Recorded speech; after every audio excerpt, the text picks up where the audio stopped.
раз неизвестно каким образом великие фотографы учатся избегнуть вот этого некрофильского некоторого взгляда. Надо доносить ту реальность, которую мы жизненно обживаем. Для того, чтобы не стать, вот, собственно говоря, вот этим самым камерой обскура, которая будет в нашем глазу. То есть приучить фотоаппарат фотографировать человечески, а не наоборот, чтобы фотоаппарат сделал из нашего взгляда, из нашего сознания вот этот безжизненный мир. А этот безжизненный мир, извините, это простая вещь. Современная реальность выстроена таким образом, чтобы все мы были с вами товаром. Товар, который обладает вот этим самым взглядом. С ним очень просто работать, с ним очень просто с ним манипулировать. Самый простой момент, да? Как это происходит? Вот есть некое возвратное движение, вот пространство интернета становится жизненным миром, и он оказывает влияние. Я просто приведу несколько примеров для того, чтобы вы поняли, что это действительно, ну или проиллюстрирую, что это действительно происходит, и поэтому очень велика ваша ответственность и ваша власть над этой самой реальностью. Потому что вы задаете формат, каким образом это потом будет форматироваться или внедряться в нашу реальность. Ну, наиболее такие, на взгляд, простые примеры. Наверное, знаете, вот молодые барышни в Японии, но не только в Японии, которые одеваются как аниме. Видели, да? Откуда это пришло? Это пришло из этого медийного пространства. Я как-то, листая журнал, который был посвящен современным дизайнерским, скажем так, решениям в сфере автомобиля, поймал себя на мысли, что сейчас начинает уже штамповаться. Вначале это было на уровне концепта. Машины, которые по своему дизайну напоминают машинки, в которых я играл в детстве. Вот, наверное, знаете, самый дешевый автомобиль Tata Nano. Не в Японии, в Индии сдается. Ну вот, честное слово, вот я в деревянные игрушки в машинке играл именно таким образом. Откуда это все происходит? Это приходит из того пространства, которое как раз, с моей точки зрения, форматирует в большей степени не аудиоряд, не текстовой ряд, а то, что как раз внедряется вами, я повторяю, здесь очень просто избегнуть всех идеологических дрессур из мира интернета. Ну вот примерно. Все. Спасибо большое. Вопросы? Можно тогда? У меня вопрос один. Борис, я, может быть, неправильно уловил суть, но мне показалось, вы говорили, что если фотографировать красивые вещи и так далее, приучать глаз, то мир вокруг изменится именно в эту сторону. Да. Но есть такая поговорка: сколько халва не говори, слаще не станет. Может быть, Петербург изменился не потому, что стали фотографировать, как раз в 90-е годы ужас снимали, а он изменился по другой причине, не потому что взгляд кривый, просто некий базис, фундамент материальный изменился таким образом, что стало возможность отремонтировать, почистить и привести в порядок. Ну, я думаю, зачем ремонтировать, если не хочется? Вначале, старое индийское мудрость, вначале было желание, оно было в первую очередь сильнее. И я думаю, что это не проблема финансов. Если захотим, ну не сейчас, завтра, наберем. А самое главное желание.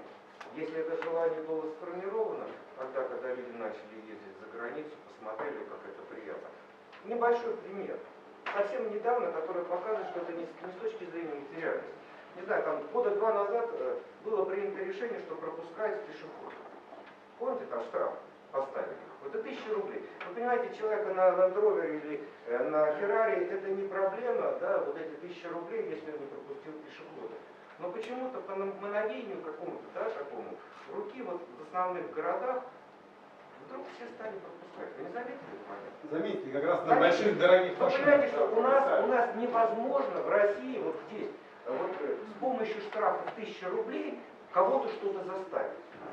Почему это произошло? Ну, я так, по крайней мере, для себя объясняю, что люди поездили, да, вот, дрессировались на другой, ну, более, не знаю, такой мягкий вариант поведения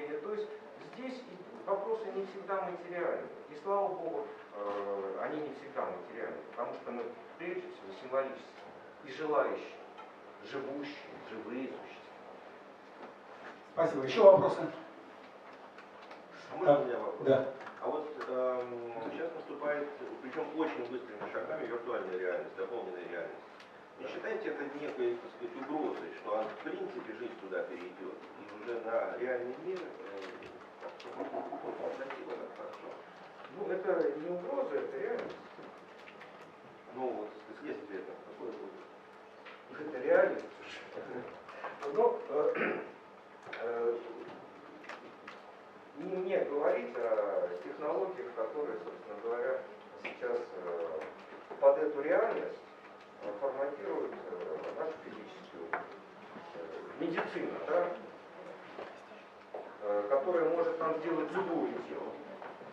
Вот. Говорят сейчас вопрос времени, как могут сделать, ну, я не знаю, человека почти что бессмертным или очень долго живущим. Вот. Ну а реальность ее подгонят. На самом деле, в любом случае, то, что сейчас проживает молодое поколение, вы, наверное, знаете, что, ну, я, по крайней мере, знаю, что мою внучку можно наказать. Не дать ей выйти в интернет. Сейчас уже интернет – это необходимая часть жизни. И это то медиальное пространство, в котором, ну, это та реальность, отключить его уже невозможно. Ну, не знаю, ответил, не ответил. Да, я не склонен оценивать это как опасность, это просто та реальность, которая уже наступила. С ней никуда не деться. Все. Спасибо.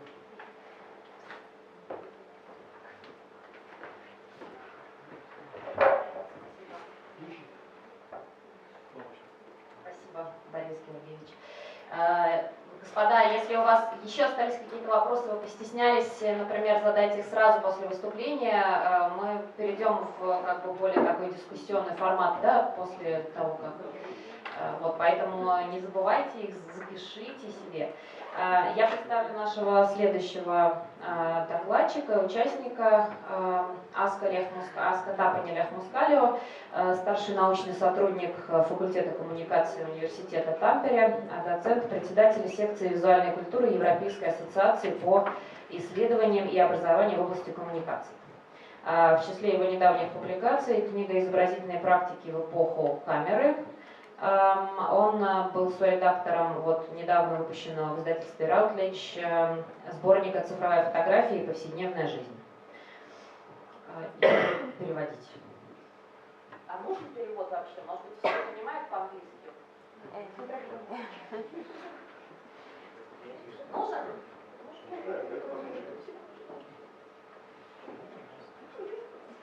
Пускай тренируется. Okay, so spasiba. I'm very happy to be here, and thank you very much for the kind invitation to come to St. Petersburg again. I've met Maria Gurieva a few times at conferences I've been co-organizing in Helsinki called Helsinki Photo Media, and last year at after post-photography conference, and I'm very happy that there's again a venue to come together and discuss some of the issues. Пока нормально? Пока да.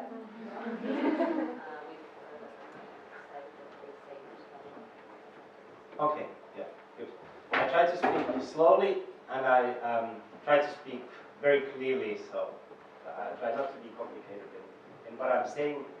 Basically, this is part of research that I'm interested in on the digitization and computerization of photography. And this is a case study done together with two colleagues, and some implications from it. One, a perceptual psychologist, Jukka Häkkinen, and Janne Seppänen is a professor for visual journalism at the University of Tampere. And basically our motivation for the study that I'm presenting is that press photographers increasingly need to adhere to strict guidelines in how photos are shot, edited, and published. With the advent of digital photography, discussions on the ethics of photo editing have resurfaced, discussions that documentary and news photographers have had to deal repeatedly with throughout the history of using photographic equipment. In recent years, photographers have been fired due to removing or adding content to images. And this example of, can we full screen just on this image? Okay, thanks. So, the Pulitzer Prize winning Narciso Contreras being just one famous example among many. And as you can see here in the images, he had retouched one of the pictures, taken the video camera of a colleague from the left-hand side of the image, and this became, in a way, a major scandal. So while strict guidelines regarding photo editing remain standard practice among photojournalists, computer-generated imagery is increasingly used in other fields of visual communication, such as, for example, in advertising, in cinema, and in TV series. When creating computer-generated imagery, render software is used to create visualizations that have not been captured with a camera, so they've been made with a computer totally. If computer-generated imagery is photorealistic, it has a visual resemblance to images captured originally with a camera. So this is an example that got a lot of publication in, at least in Europe and the US, the IKEA catalogs, which are currently, to a large extent, based on computer-generated imagery. So they don't take photographs, but they create the images. Пока нормально вам? Да? Да? Хорошо. So particularly in the sphere of photojournalism and news imagery, the question of objectivity and trustworthiness of images published is paramount. Photojournalism as a profession is a precarious undertaking with reports of mass layoffs in many media outlets, especially in Europe and the US, a shift to assigning freelance work, and increased buying of images from stock photo agencies and citizen photographers. Photojournalists also face various risks in their everyday. And besides living a precarious existence economically, many also, according to studies, fear physical harm during working hours. Photos, especially taken from conflict zones, often must also be visually dramatic in order to be published, and there's very interesting research done by Solaroli. I think if you look at this year's Pulitzer Prize winner, Daniel Berehulak, a freelance photographer, as you see, and if you just look at the visual aspect of the imagery, the images are very saturated, and they look very different than color photographs did 10 or 20 years ago. And one reason for it is being the increasing use of HDR, high dynamic range photography, which basically, if you look at it from this kind of perspective of authenticity, is a composite photographs. You take several pictures and you put them together, and you get already into the model. What is analog photography, what is digital photography, and how to assure technically, in a way, the authenticity of one picture. So professional photojournalists learn a way of seeing, becoming skilled in particular photo aesthetics, which they can distinguish reasonably well from other kinds of aesthetics, such as those taken by, for example, citizen photographers. So you will know yourself, you will have ideas of what you think is a good photograph or not a good photograph, what is a publishable photograph, what is not a publishable photograph.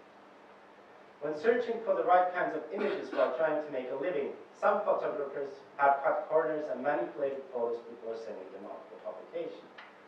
Publication of fake photos remains a repeatedly publicly discussed reason for firing photojournalists. As a complicating factor, in times of using digital photographic technologies, the rules of what actually counts as fake and what does not are not always straightforward. And you have a lot of debates, especially with these kind of award-winning photographs, where some claim, especially for example regarding HDR images, that they wouldn't be authentic in the sense, or discuss the notion of the raw image and if it actually has any resemblance to the images taken on negative film, because they change depending on the software that you actually use. So you get a lot more out, or different aspects out of the images as software gets fed. So a raw image taken today will look in 20 years very different than it does today. So based on these kinds of discussions, we did a study with a very simple question. We asked professional photographers and photo editors if they can distinguish images shown to them on a computer screen. We asked, is the picture shown a photograph or is it generated with a computer? And after each decision, they had a binary decision. They had to justify each decision in writing. Afterwards, we did oral interviews after the test. And after analyzing the results, we had a focus group discussion on the results.